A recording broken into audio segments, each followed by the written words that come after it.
When I was a kid, I had this inexplicable fear of our basement. To be fair, it was pretty eerie. It was big, with an old L-shaped couch in the middle facing a worn-out wooden support column. Right in front of the couch sat an ancient boxy TV where we plugged in all our video game consoles. The basement was a giant loop around the couch with a booth and table in one corner, an old bar in another, and a door leading to the laundry room tucked behind it. Near the stairs was a doorway to my dad's workout room. We lived on the first floor and the basement, while an elderly tenant named Ruth rented the upstairs. My dad rarely used the basement, which meant the beat-up TV and all the gaming gear were relegated to that space. I was the youngest of 3 siblings, and usually my older brothers kept me company while we played games. But this one day, they were out, and it was just me and my mom at home. I must have been about 7 or 8 years old. I wasn't thrilled about going down there alone, but I wanted to play my games. The basement door was a nuisance. It never stayed open and always creaked shut slowly, making me feel even more cut off from my mom upstairs. Sitting on the gray couch, I was hyper-aware of every little sound. Most were familiar, the boiler ticking, or the laundry machine humming. But then I heard something different. It was the sound of something small dropping and bouncing in the laundry room. I bolted upstairs and told my mom I thought someone was in the basement. She calmly reassured me and even went down with me to check. She turned on the laundry room light, looked around, and confidently declared, "There's no one here." Her calm demeanor made me feel better, and I went back to gaming. Later, I went upstairs for a snack. By now, it was dark, and the basement felt even more menacing, but I was determined to finish my game, so I went back down.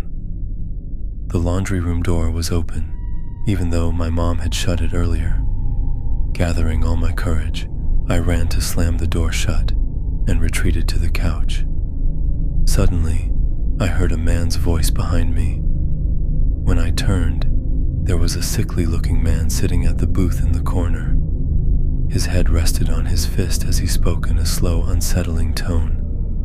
"My God, how you've grown." I froze in terror.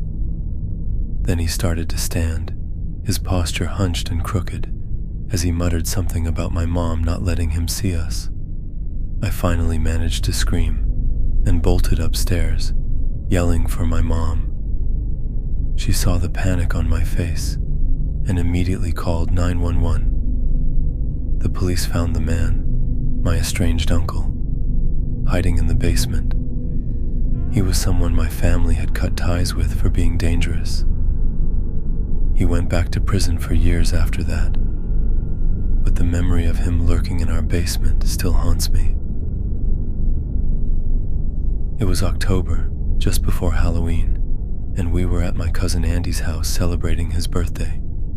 Andy's house was huge, and with so many hiding spots, playing hide and seek there was a tradition. That year, my older brother Chase and I teamed up. Chase stayed in the main basement area, while I hid in my aunt's fashion room, where she kept mannequins, camera gear, and a green screen. I grabbed 2 blankets, one to hide under and one to drape over a mannequin as a decoy. Once hidden under the desk in the corner, I waited quietly.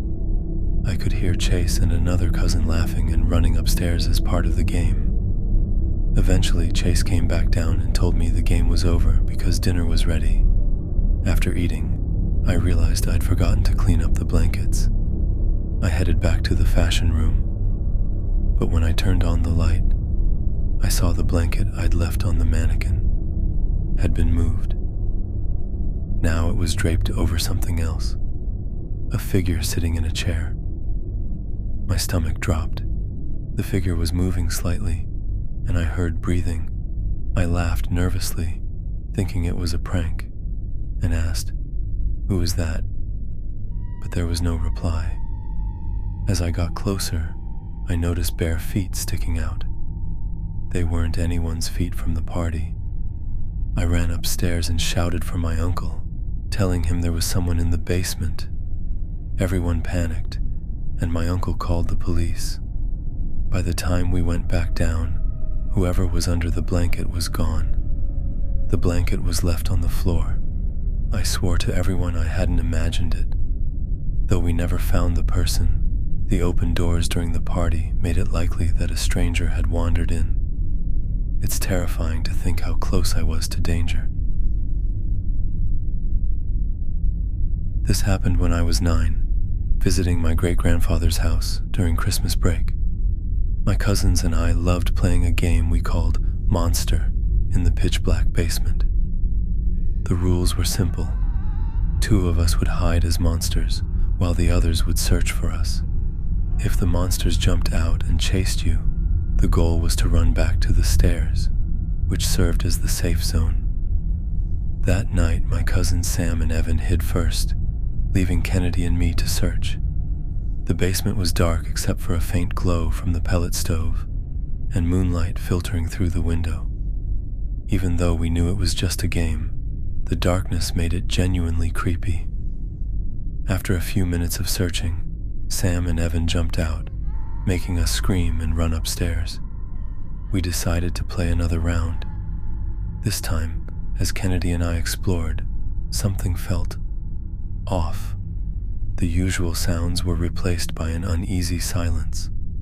Suddenly, from the shadows, Sam and Evan jumped out, but they seemed just as startled as we were. They swore they'd heard footsteps and whispers in a part of the basement they hadn't even been hiding in. We ended the game early and stayed upstairs the rest of the night. Looking back, we'll never know what or who else might have been down there with us. That night cemented my fear of basements forever.